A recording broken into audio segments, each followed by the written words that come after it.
Hi all of you, good morning. ఈరోజు Brahmamudi serial ఏం జరిగిందో తెలుసుకుందామా? చూసే ముందు దయచేసి సబ్స్క్రైబ్ చేయండి. డైలీ అప్డేట్స్ కూడా మీరు తెలుసుకుంటారు. Please subscribe my channel. ఇక సీరియల్లోకి వెళ్దామా?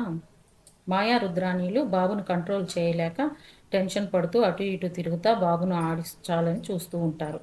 అంతలో స్వప్న వచ్చి, ఏంటి పిల్లాన్ని కూడా మీరు ఆడించలేకపోతున్నారు అని చెప్పి అడుగుతుంది.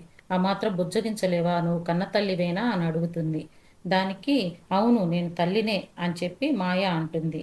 పిల్లాడు ఏడుస్తుంటే కనీసం పాలివ్వాలని ఆలోచన కూడా లేని తల్లివి నువ్వు అంటుంది. వెంటనే రుద్రాణి టెన్షన్ పడుతూ తను డబ్బా పాలు తాగుతుంది, తనకి ఫీడింగ్ ఇచ్చే అలవాటు లేదు అని చెప్తుంది. నువ్వు వెళ్ళి పడుకో స్వప్న, మేము చూసుకుంటాము, నేను వెళ్ళి పాలు తీసుకొస్తాను బాబుకి అని చెప్తుంది. వెంటనే స్వప్న వెళ్ళిపోతుంది. ఇంతలో కావ్య అత్తగారు హాల్లో మీటింగ్ పెట్టి కావ్యని రాజ్కి మాయకి పెళ్లి చేయడానికి ఎటువంటి అభ్యంతరం లేదు అని చెప్పి నో అబ్జెక్షన్ సర్టిఫికేట్ మీద సైన్ చేయమని అడుగుతుంది.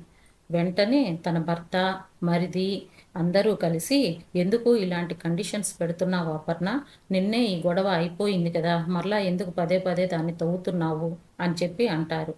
దానికి అపర్ణ, నేను కావ్యని ఏమీ అన్యాయం చేయట్లేదే, తన్నేమీ ఇంటి నుంచి వెళ్ళిపోమ్మనట్లేదు, తనను జస్ట్ నాకు సంతకం చేసి ఇవ్వు, రాజ్కి మాయకి నేను పెళ్లి చేస్తాను అని చెప్పి మాత్రమే రిక్వెస్ట్ అడుగుతున్నాను అంటుంది.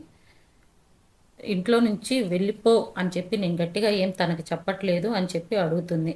వెంటనే రాజ్, తను పర్మిషన్ ఇచ్చేదేంటి, తను ఇచ్చిన మాత్రాన నేను సిద్ధంగా లేను పెళ్లి చేసుకోవడానికి, నా ఇష్టంతో పని లేదా మమ్మీ అని అడుగుతాడు. అంతలో అపర్ణ, నువ్వు మాట్లాడే అర్హత కోల్పోయావు రాజ్ అని చెప్పి రాజు నోరు మూయిస్తుంది.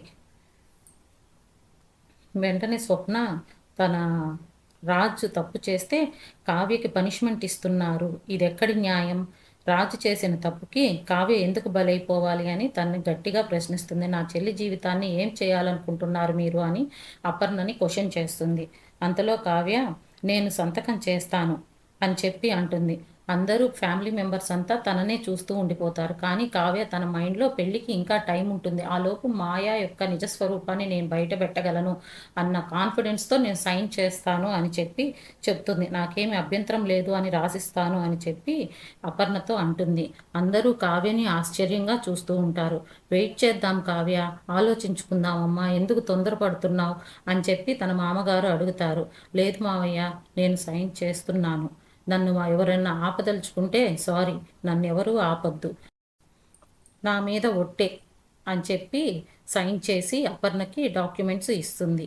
వెంటనే అపర్ణ ఆ డాక్యుమెంట్స్ తీసుకొని, నువ్వు నా దృష్టిలో చాలా ఎదిగిపోయావు అనుకుంటున్నావేమో, నా దృష్టిలో ఇంకా పాతాళానికి పడిపోయావు, నీకు భర్త ఎటువంటి బంధాలు ఏమీ అవసరం లేదు, కేవలం డబ్బు మాత్రమే కావాలి, ఇల్లు కావాలి అంతే, అందుకోసమే నువ్వు ఇక్కడ ఉంటున్నావు అని చెప్పి తన్ని తోలునాడుతుంది. నా కళ్ళకి ఇంకా నువ్వు దిగజారినట్లే కనిపిస్తున్నావు కావ్య, ఇంతటితో నేను ఇంకా స్ట్రాంగ్గా డిసైడ్ అయ్యాను, రుద్రాణి చెప్తా ఉంటే నేను ఏమో అనుకున్నాను, కానీ రుద్రాణి చెప్పింది 100% నిజం, నువ్వు కేవలం డబ్బు కోసమే ఇక్కడ ఉంటున్నావు అని అంటుంది.